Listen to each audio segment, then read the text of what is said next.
وضو نہیں ہے، فوراً وضو کرنا واجب نہیں ہے۔ حدیث میں یہ ہے کہ رسول کریم کو قے ہوئی تو وضو نہیں کیا۔ یہ حدیث اس بات پر دلالت کرتی ہے، رسول کا یہ فعل جو ہے اس بات پر دلالت کرتا ہے کہ قے کی بنیاد پر فوراً وضو واجب نہیں ہوتا ہے۔ کیوں؟ اس لیے کہ انہ قاء فلم یتوضا، فا کے ذریعے سے اس میں اس کو بیان کیا ہے، اور فا یہ وصل مات تعقیب کے لیے آتا ہے، یعنی حضور کو قے ہوئی تو فوراً وضو نہیں کیا، حضور کو قے ہوئی تو فوراً وضو نہیں کیا۔ اور تو اس حدیث کی دلالت اس بات پر ہوتی ہے کہ قے کی بنیاد پر فوراً وضو کرنا واجب نہیں ہے۔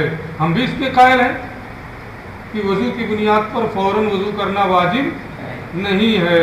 رہا یہ کہ قے ناقض وضو ہے یا ناقض وضو نہیں ہے، حدیث کی اس پر دلالت نہیں ہو رہی ہے۔ حدیث اس سلسلے میں ساکت ہے، اس کی دلالت صرف اس پر ہو رہی ہے کہ قے کی بنیاد پر فوراً وضو کرنا واجب نہیں ہے، اور ہم بھی اس بات کے قائل ہیں کہ قے کے بعد فوراً وضو کرنا واجب نہیں ہے۔ ہمارا اور آپ کا اس میں اختلاف ہی نہیں ہے، یہ محل اختلاف ہی نہیں ہے۔ محل اختلاف یہ ہے کہ کسی کو قے ہو گئی اور پھر اس نے نماز پڑھنے کا ارادہ کیا تو اب اس پر وضو واجب ہے یا وضو واجب نہیں ہے۔ حدیث اس سلسلے میں ثابت ہے۔ ہم یہ کہتے ہیں کہ جب ارادہ صلاۃ کرے گا تو وضو کرنا اس پر واجب ہوگا۔ لأن الأثر، اس لیے کہ یہ حدیث اس بات پر دلالت کر رہی ہے کہ قے کے بعد فوراً وضو کرنا واجب نہیں ہوتا ہے۔ ولا خلاف فیہ، اس میں تو ہمارا اور آپ کا کوئی اختلاف ہی نہیں ہے کہ فوراً وضو کرنا واجب نہیں ہے، جیسے آپ اس کے قائل ہیں ہم بھی اس کے قائل ہیں۔ وإنما الخلاف فی کونہ ناقضا، اختلاف قے کے ناقض ہونے کے بارے میں ہے کہ قے یہ ناقض وضو ہے یا نہیں ہے، اور اس چیز پر اس حدیث کی دلالت نہیں ہو رہی ہے، یہ چیز اس سے ثابت نہیں ہو رہی ہے۔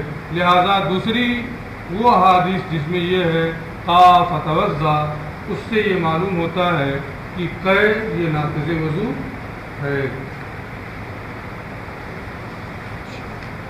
وقد تمسک بقولہ تعالی، یوں ہی اس ارشاد الہی سے حجت پیش کرنا، حرمت علیکم المیتہ، ارشاد الہی حرمت علیکم المیتہ، تو اس کے ذریعے سے حجت پیش کرنا مکھی کے مرنے سے پانی کے ناپاک ہونے پر، پانی کے ناپاک ہونے کو ثابت کرنے کے لیے کہ اگر مائع قلیل میں مکھی مر جائے تو وہ پانی ناپاک ہو جاتا ہے، اس کو ثابت کرنے کے لیے حرمت علیکم المیتتوں کے ذریعے سے استدلال کرنا ضعیف ہے، یہ کمزور ہے۔ کیوں؟ اس لیے کہ حرمت علیکم المیتہ، تم پر مردار کو حرام کیا گیا، مائع قلیل میں مکھی یا اس جیسے کسی دوسرے کے پڑنے سے، مر جانے سے پانی کے ناپاک ہونے پر استدلال یہ نہیں ہو سکتا ہے، کیونکہ یہ آیت کریمہ جو ہے حرمت علیکم المیتہ، اس کی دلالت صرف اس بات پر ہو رہی ہے کہ مردار حرام ہے، مردار حرام ہے، مکھی مر گئی وہ حرام ہے، کوئی بھی چیز ہو تو مردار کے حرام ہونے پر یہ آیت کریمہ دلالت کر رہی ہے۔ اب مردار کے حرام ہونے کی بنیاد پر آپ کا یہ استدلال کرنا کہ جب مردار حرام ہے اور حرام ہونا یہ ناپاک ہونے کی علامت ہے، تو جب کوئی مردار قلیل پانی میں گرے گا تو مردار ہونا اس کے ناپاک ہونے کی علامت ہے، وہ ناپاک بھی ہے، تو جب قلیل پانی میں وہ گرے گا تو خود ناپاک ہے اور اس قلیل پانی کو بھی ناپاک کر دے گا۔ آپ کا یہ حجت پیش کرنا یہ صحیح نہیں ہے، یہ کمزور ہے۔ کیوں؟ اس لیے کہ یہ آیت کریمہ جو ہے صرف مردار کے حرام ہونے پر دلالت کرتی ہے، لأن النص یثبت حرمت المیتۃ، مردار کے حرام ہونے کو یہ آیت کریمہ اسی پر دلالت کرتی ہے، ولا خلاف فیہ، اور مردار کے حرام ہونے پر ہمارا اور آپ کا کوئی اختلاف نہیں ہے۔ بطور استدلال آپ کا یہ کہنا کہ اگر حرام ہو تو یہ ناپاک ہونے کی علامت ہے، اگر حرمت کرامت کی وجہ سے نہ ہو۔ انسان اس کی حرمت بھی ہے لیکن یہ حرمت کرامت کی وجہ سے ہے، اس لیے یہ اس کے ناپاک ہونے کی علامت نہیں۔ تو حرمت اگر کرامت کی وجہ سے نہ ہو تو اس کے ناپاک ہونے کی یہ علامت ہے۔ مکھی مر گئی، پانی میں پڑ گئی تو یہ مردار ہے، ناپاک ہے، تو پانی کو بھی ناپاک کر دے گی۔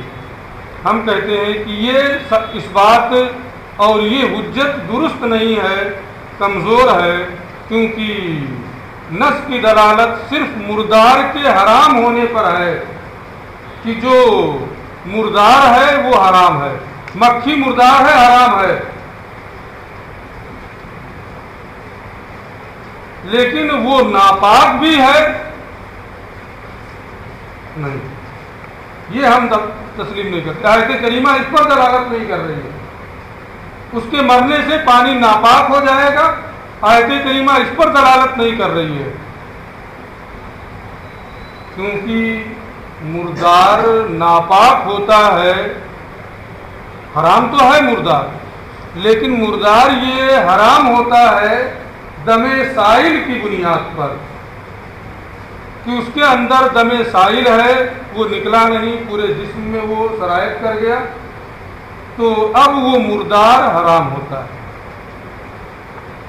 تو ناپاک ہونا، مردار ہونا یہ ناپاک ہونے کی علامت ہے اس صورت میں جبکہ اس کے اندر دم سائل ہو، بہنے والا خون ہو۔ اگر اس کے اندر دم سائل نہیں ہے تو حرام ہونا یہ ناپاک ہونے کی علامت نہیں ہے۔ جیسے مٹی کا حرام ہونا یہ کرامت کی وجہ سے نہیں ہے، لیکن اس میں دم سائل نہیں ہے، اس لیے وہ اس کے ناپاک ہونے کی علامت نہیں ہے، اس کا حرام ہونا۔ مچھلی ہے، اگر وہ مر جائے تو وہ بھی تو مردار ہی ہے، مر جائے تو، لیکن مرنے کے بعد وہ دم سائل اس کے اندر نہیں ہے، اس لیے اس کے ناپاک ہونے کی وہ علامت نہیں ہے۔ تو مردار ہونا یہ ناپاک ہونے کی علامت ہے اس صورت میں جبکہ اس کے اندر دم سائل ہو، بہنے والا خون ہو۔ اگر اس کے اندر دم سائل نہیں ہے، بہنے والا خون نہیں ہے، تو اس کا مردار ہونا اس کے ناپاک ہونے کی علامت نہیں ہے۔ جیسے مچھلی ہی ہے، وہ مر جائے اگر تو اس کا مردار ہونا یہ اس کے ناپاک ہونے کی علامت نہیں ہے۔ پانی میں اگر وہ مر جائے تو آپ بھی اس کی بنیاد پر پانی کے ناپاک ہونے کا حکم نہیں لگاتے۔ تو جب دم سائل ہوگا تو یہ مردار کے ناپاک ہونے کی علامت ہے۔ مثلا بکری مر گئی، اس کے اندر دم سائل ہے، اس کا ناپاک ہونا اس کا مردار ہونا اس کے ناپاک ہونے کی علامت ہے۔ مکھی یہ مردار ہے، لیکن اس کا مردار ہونا اس کے ناپاک ہونے کی علامت نہیں ہے، کیونکہ اس کے اندر دم سائل ہی نہیں ہے، اور جب اس کے اندر دم سائل نہیں ہے تو قلیل پانی میں اگر وہ مر جائے تو اس کے مرنے کی بنیاد پر، جب وہ ناپاک نہیں ہے تو اس کی بنیاد پر پانی بھی ناپاک نہیں ہوگا۔ یہ ہمارا مذہب ہے۔ لأن النص، اس لیے کہ یہ آیت کریمہ جو ہے مردار کے حرام ہونے کو ثابت کر رہی ہے، ولا خلاف فی، اور اس میں ہمارا اختلاف ہی نہیں ہے کہ مردار حرام ہے یا نہیں، بلکہ مردار کے حرام ہونے کے ہم بھی قائل ہیں۔ وَإِنَّمَا الْخِلَافُ فِي فَسَادِ الْمَاءِ، اختلاف تو پانی کے ناپاک ہونے میں ہے کہ اگر مکھی پانی میں مر جائے تو کیا وہ پانی ناپاک ہوگا یا پانی ناپاک نہیں ہوگا۔ ہمارا مذہب یہ ہے کہ وہ پانی ناپاک نہیں ہوگا، کیونکہ مکھی میں دم سائل نہیں ہے، اور جب دم سائل نہیں ہے تو یہ اس کے ناپاک ہونے کی علامت نہیں ہے، جب اس کے ناپاک ہونے کی علامت نہیں ہے تو اس کے مرنے سے پانی ناپاک بھی نہیں ہوگا۔ اسی وجہ سے رسول کریم نے ارشاد فرمایا ہے، پہلے بھی آ چکا ہے، کہ اگر تمہارے کھانے میں مکھی گر جائے تو اسے پھر ڈبو دو، ڈبو کے تو مری جائے گی نا، اور ڈبو دو، اور ڈبو کر کے پھر نکال کر پھینک دو، اس کھانے کو استعمال کرو۔ کھانا تو پورا تالاب بھر کے ہوتا نہیں ہے کہ دال ہے تو آپ کٹورے میں لے لیے، وہ تالاب بھر کے ہے۔ اگر مکھی کا مرنا یہ فساد ماں کو مستلزم ہوتا تو وہ کھانا بھی فاسد ہو جاتا۔ وَكَذَلِكَ التَّمَسُّكُ بِقَوْلِهِ علیہ السلام، یوں ہی رسول کریم صلی اللہ علیہ وسلم کے ارشاد، خطی ہے ثم اقرصی ہے ثم اغسلی ہے بالماء، اسے لکڑی سے رگڑ دو، پھر ناخن وغیرہ سے کھرچ دو، پھر اسے پانی سے دھل دو۔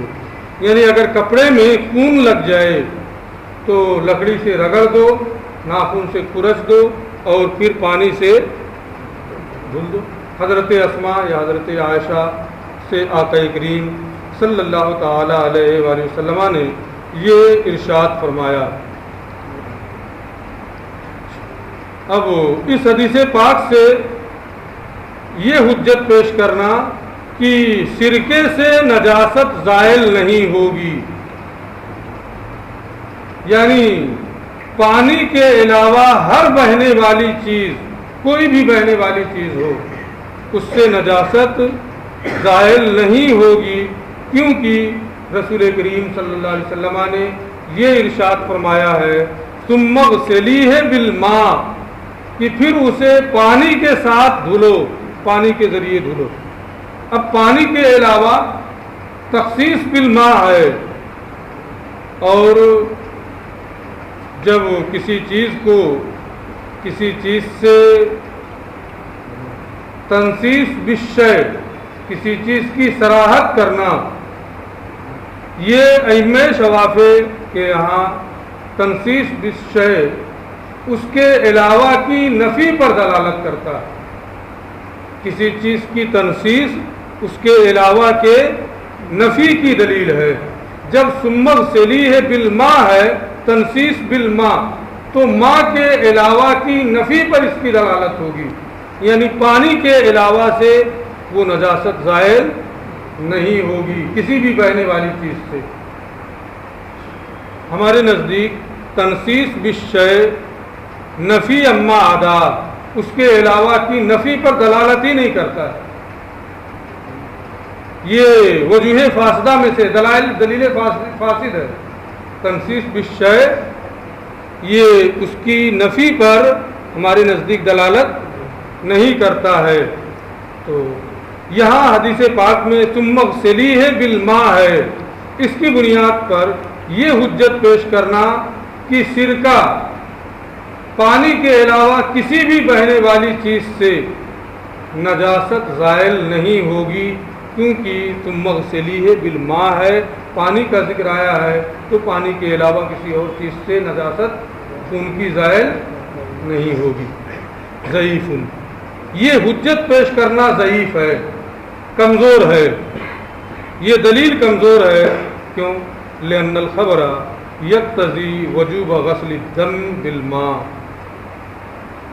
کیونکہ یہ خبر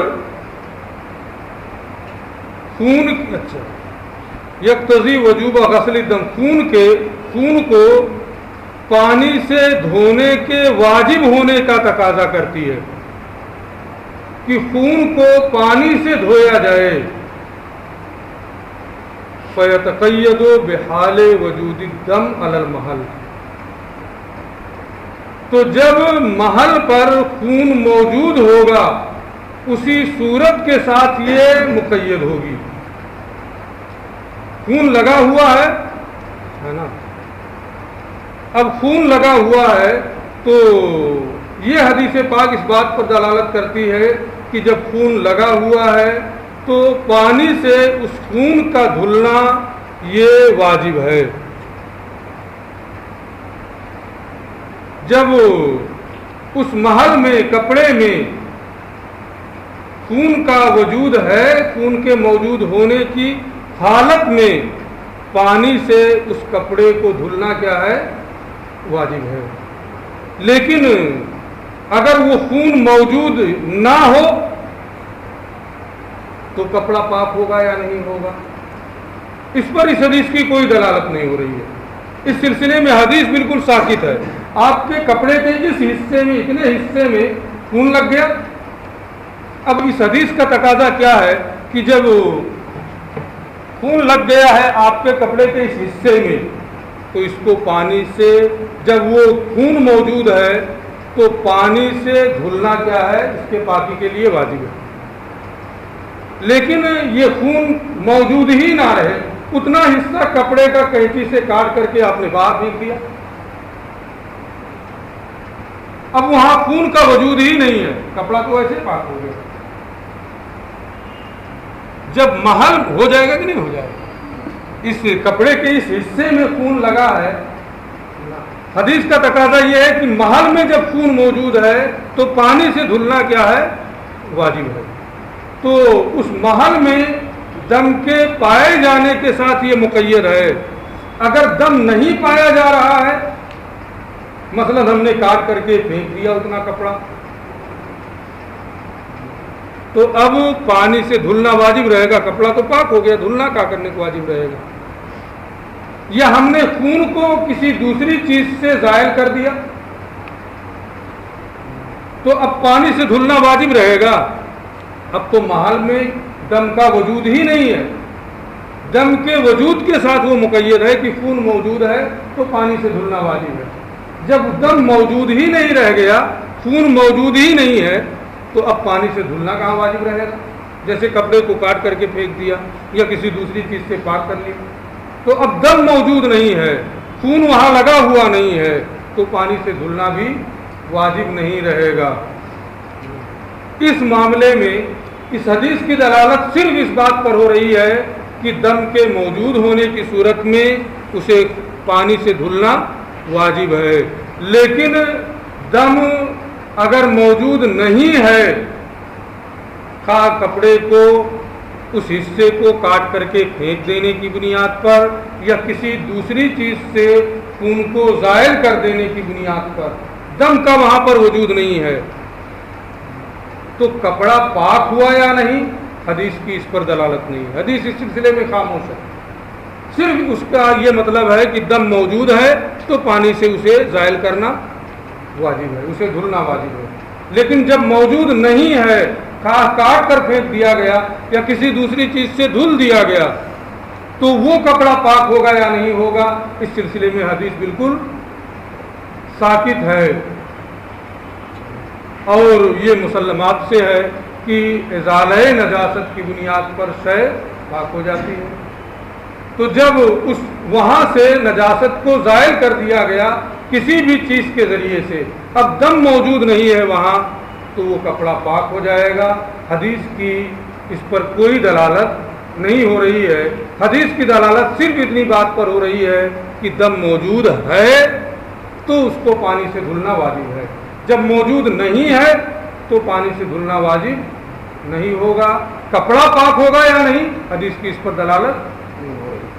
اس کو یہ کہتے ہیں لأن الخبر یقتضی وجوب غسل الدم بالماء, کیونکہ یہ خبر اس بات کا تقاضا کر رہی ہے کہ پانی سے خون کا دھلنا واجب ہے اس محل میں خون کے پائے جانے کی حالت میں. ولا خلاف فی, اس میں ہمارا کوئی اختلاف ہی نہیں ہے.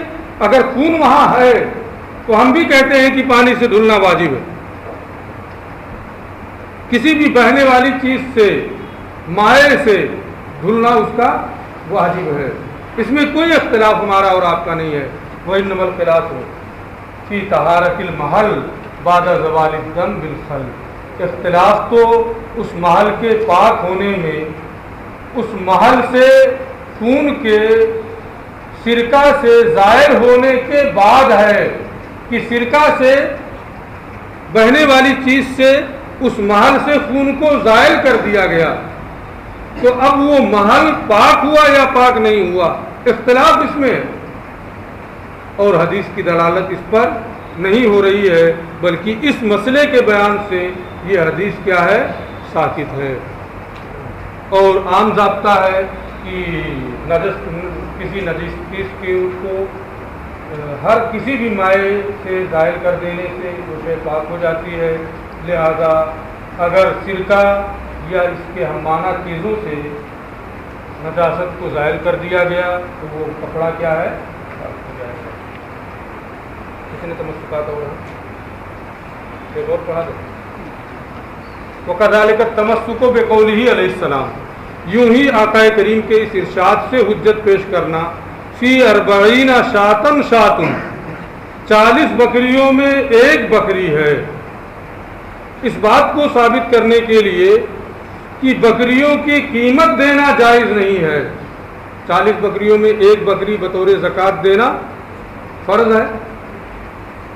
تو رسول کا ارشاد ہے فی 40 شاتن شاتن, 40 بکریوں میں ایک بکری. ائمہ شوافع اس سے یہ استدلال کرتے ہیں کہ اگر اس ایک بکری کی جگہ ایک بکری کی قیمت کوئی دے دے تو زکوٰۃ ادا نہیں ہوگی. کیوں؟ اس لیے کہ حدیث میں ہے فی 40 شاتن شاتن, ایک بکری دینا ہے, یعنی فقراء کا حق اس بکری میں متعلق ہو گیا. اب بکری کے علاوہ اگر دے گا تو یہ زیادتی ہے, اس لیے یہ زکوٰۃ ادا نہیں ہوگی. ہم کہتے ہیں کہ یہ اس بات کو ثابت کرنے کے لیے کہ قیمت دینا جائز نہیں ہے, اس حدیث کی بنیاد پر یہ ضعیف ہے. لأنه يقتضي وجوب الشاة, کیونکہ یہ حدیث اور خبر جو ہے اس بات کا تقاضا کرتی ہے کہ بکری کا دینا واجب ہے. ہم بھی یہ کہتے ہیں کہ بکری دینا واجب ہے, لیکن اگر کوئی بکری کی جگہ پہ بکری کی قیمت دے دے تو واجب ثابت ہوگا یا نہیں, اختلاف اس میں ہے. اور حدیث میں اس کا کوئی بیان نہیں ہے. حدیث اس سے ساکت ہے, حدیث اس سے خاموش ہے کہ بکری کی جگہ اگر کوئی بکری کی قیمت دے دے تو واجب ادا ہوگا یا ادا نہیں ہوگا. انما الخلاف فی سقوط الواجب باداء القیمت, اختلاف قیمت دینے سے, بکری کی قیمت دینے سے واجب کے ساقط ہونے میں ہے کہ ساقط ہوگا یا ساقط نہیں ہوگا. ائمہ شوافی فرماتے ہیں کہ ساقط نہیں ہوگا. کیوں؟ اس لیے کہ بکری ہی میں فقراء کا حق متعلق ہو گیا ہے. ہم یہ کہتے ہیں کہ فقراء کا حق بکری کی ذات میں متعلق نہیں ہوا ہے, بلکہ بکری یا اس کی قیمت کوئی بھی دے دے تو اس کی زکوٰۃ, کچھ بھی دے دے اس کی زکوٰۃ ادا ہو جائے گی. بلکہ بکری کی قیمت کا دینا یہ فقراء کے حق میں زیادہ انفع ہے کہ بکری دے گا, پھر وہ اس کو بیچے گا, پھر چاول خریدے گا, ضروریات کی چیزیں خریدے گا, تو جو بکری کی قیمت ہے وہی دے دے تاکہ وہ اس کے ذریعے سے اپنی ضروریات کو پورا کرے.